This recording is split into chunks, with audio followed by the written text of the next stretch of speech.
Alain Mestre, manager humain. Je suis ravi de vous retrouver aujourd'hui pour vous parler de la nécessité du bien-être au travail.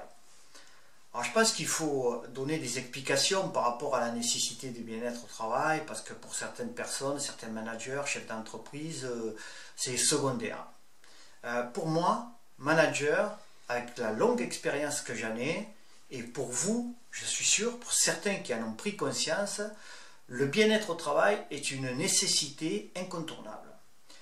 Pour une raison d'abord très simple, c'est que si on est bien au travail, on est efficace, on est créatif. Il n'y a pas de souci de ce côté-là.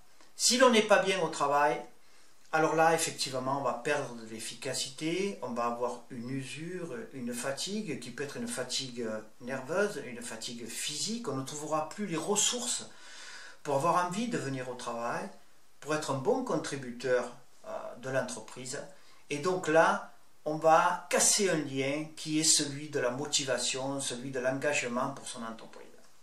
C'est pour cette raison que, pour moi et pour beaucoup de gens aujourd'hui, il est nécessaire d'être bien dans l'entreprise.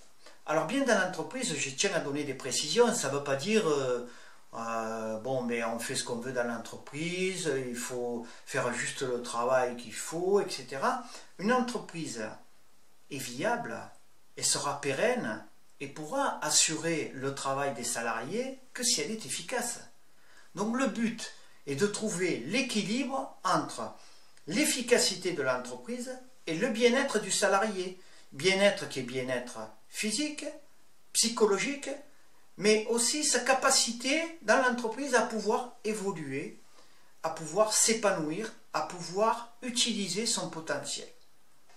Aujourd'hui, certaines entreprises rencontrent des difficultés avec du personnel qui se sent très mal au travail, qui vient au travail mais qui vient sans envie de travailler, qu'on appelle entre guillemets les travailleurs passifs, ou des gens qui sont en arrêt de travail court mais fréquent, ou des gens qui arrivent avec un comportement qui n'est pas habituel. Tous ces signes-là sont des signes qu'il y a un mal-être au travail. Et ce mal-être au travail doit être pris en compte rapidement. Normalement, il ne faudrait pas y arriver. Il faudrait prendre conscience en amont qu'il ne faut pas en arriver là. Mais lorsque vous avez des situations comme ça, il faut réagir vite et déjà faire un diagnostic sur qu'est-ce que c'est qui a généré ces comportements, qu'est-ce que c'est qui a généré ce mal-être, qu'est-ce que c'est qui a fait en sorte que des salariés qui viennent pour travailler, qui viennent aussi par engagement pour certains dans leur entreprise, sont arrivés à une dérive qui fait que aujourd'hui, ils ne sont pas bien et donc ils ne sont pas efficaces et ne sont pas productifs pour l'entreprise. Alors il y a plusieurs raisons à ça, bien entendu. Je vais en citer quelques-unes, ça ne pourra pas être exhaustif, mais vous allez les retrouver par rapport à votre entreprise. Et je suis sûr que ça vous aidera à comprendre tout ce chemin qui est parcouru pour arriver quelquefois au burn-out, là où il ne faut pas arriver. Donc il y a la pression des objectifs. La pression des objectifs est quelque chose qui, aujourd'hui, est très douloureux pour certains, parce qu'un objectif, ça doit être réaliste, ça ne doit pas être quelque chose de démesuré. Ça doit être un outil qui motive. Donc, il y a l'objectif qui, des fois, n'est pas calibré comme il faudrait. Il y a le comportement toxique de certains managers, qui, vu qu'ils n'arrivent pas à tenir les objectifs, etc., parlent pas très bien à leurs salariés. Ça, c'est un second levier. Il y a aussi les inquiétudes parce qu'il y a une mauvaise communication et les rumeurs circulent. Il ne faut pas laisser circuler les rumeurs. Un manager doit donner des informations en permanence, doit communiquer avec ses salariés pour les rassurer, pour montrer le cap, pour donner du sens au travail. Et donner du sens au travail, ça veut dire quoi? Ça veut dire expliquer aux salariés que le travail qu'il fait contribue à l'objectif de l'entreprise et au cap qu'a choisi l'entreprise. Donc, ces choses-là, quand elles ne sont pas faites, elles amènent petit à petit de la lassitude, un manque de confiance, de la défiance vis-à-vis du chef, et donc prépare un terrain qui est un terrain où effectivement va peut-être pousser le mal-être au travail de certains individus qui sont plus fragiles que d'autres. Il y en a certains qui ne craqueront pas. Mais là, petit à petit, ça va se dégrader.